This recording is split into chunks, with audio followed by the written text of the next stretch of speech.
चलिए आज बात करते हैं इतिहास की एक ऐसी जबरदस्त कहानी की जो सिर्फ तलवारों और हाथियों की लड़ाई नहीं बल्कि लीडरशिप की सबसे बड़ी मिसाल है। ये कहानी है सिकंदर और पुरुष की।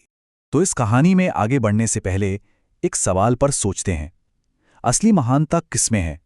पूरी दुनिया को फतह कर लेने में या फिर अपने दुश्मन का भी दिल और सम्मान जीत लेने में? तो मैदान में उतरते हैं दो धुरंधर, एक जिसका सपना था पूरी दुनिया पर राज करना और दूसरा जो अपनी मिट्टी और अपने सम्मान के लिए कुछ भी कर सकता था। इन दोनों का टकराव वाकई लीडरशिप की परिभाषा बदलने वाला था। देखिए, एक तरफ थे सिकंदर, दुनिया जीतने निकले थे, एक ऐसी फौज के साथ जिसे कोई रोक नहीं पा रहा था। दूसरी तरफ थे राजा पुरुष, अपनी धरती के राजा, अपनी प्रजा के प्यारे और अपने स्वाभिमान के रक्षक। ये दो राजा नहीं, दो अलग अलग सोच थे। और देखिए कितनी दिलचस्प बात है, इन दोनों लीडर्स की असली परीक्षा तो जंग के मैदान से पहले ही हो गई थी, सिर्फ एक संदेश से। सिकंदर का संदेश एकदम साफ और सीधा था। ये उनकी लीडरशिप का तरीका था। ताकत दिखाओ, डराओ और जीतो। ये कोई बातचीत की पेशकश नहीं थी, सीधा सीधा अल्टीमेटम था। अब सारी निगाहें पुरुष के जवाब पर थीं, और ये सिर्फ एक जवाब नहीं होने वाला था, ये उनके पूरे के पूरे चरित्र का, उनकी लीडरशिप का आईना बनने वाला था। और पुरुष का जवाब इतिहास में दर्ज हो गया। ये शब्द नहीं थे, ये उनके आत्मसम्मान और अपनी जिम्मेदारी निभाने वाले लीडरशिप का ऐलान था। उन्होंने झुकने से साफ इनकार कर दिया। बस यहीं से तय हो गया कि जंग तो होकर रहेगी। और ये सिर्फ सेनाओं की टक्कर नहीं थी, ये तो लीडरशिप के दो अलग अलग अंदाज का आमना सामना था।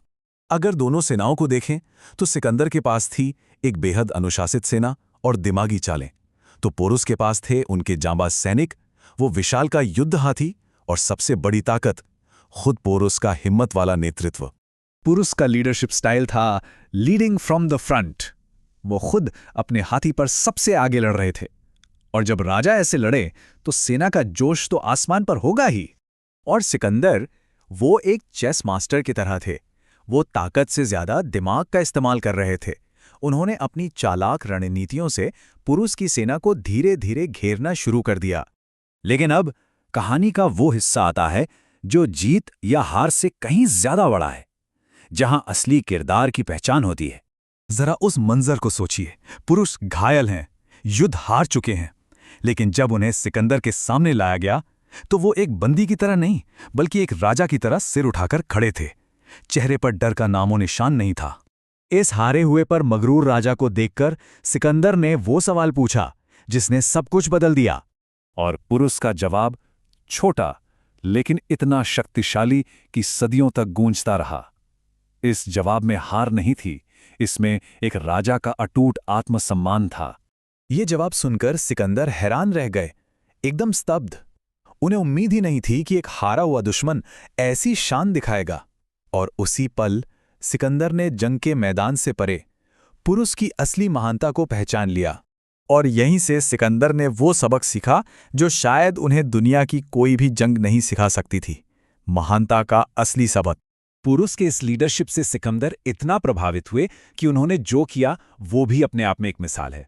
उन्होंने ना सिर्फ पुरुष को आज़ाद किया बल्कि उनका राज्य भी लौटा दिया और सम्मान में कुछ और इलाके भी तोहफे में दिए।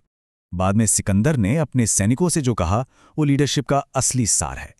उन्होंने माना कि एक महान लीडर वो होता है जो अपने दुश्मन की भी अच्छाई को पहचानकर उसकी इज्जत कर सके। तो इस पूरी कहानी से सीखने को क्या मिलता है? दो बड़ी बातें। पहली, असली हिम्मत हार में भी अपना सम्मान बचाए रखने में है। और दूसरी, सच्ची महानता सिर्फ अपनी जीत का ढिंडोरा पीटना नहीं बल्कि दूसरों की हिम्मत और उनके गुणों की कद्र करना है। और इसी के साथ हम वापस उसी सवाल पर आते हैं जिससे हमने शुरुआत की थी। इस पर सोचना जरूरी है, आखिर में बड़ी जीत किसकी हुई? सिकंदर की, जिसने एक युद्ध जीता, या पुरुष की, जिसने हारकर भी सम्मान और दिल जीत लिया?